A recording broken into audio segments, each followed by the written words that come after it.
దరుందా నువ్వు క్రిస్టియన్ అంటే నీ ఇప్పుడు సర్టిఫికేట్ ఇప్పుడు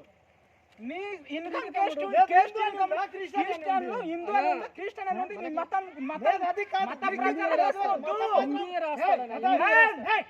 రాస్తాడు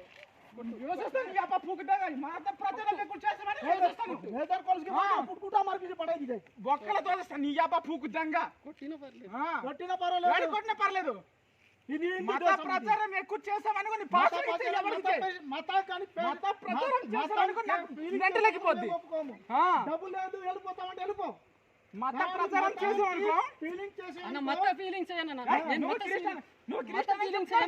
చెయ్యను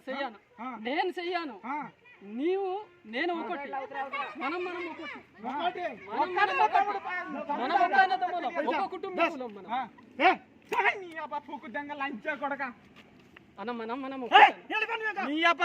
ఇంకా మాట్లాడాలని చితిగా బాధేస్తాను ఏంటి నువ్వు క్రిస్టియనా మత ప్రచారం ఎక్కువ చేస్తామనుకో నీకు ఇజ్రాయిల్ పంపించేస్తాను లంచా కొడక నువ్వు ఇజ్రాయిల్ లో పుట్టవా ఇండియన్స్ లో పుట్టావా పూకితంగా ఏంటనుకుంటున్నావు నువ్వు ఒక్కలో చూస్తాను నువ్వు ఎక్కడ పుట్టావురా నువ్వు ఇండియన్ హిందూ ఇది రా హిందూ దేశం ఇది హిందూ దేశం రా ఇది హిందూ దేశం ఇది నీ పూకితంగా లంచా కొడక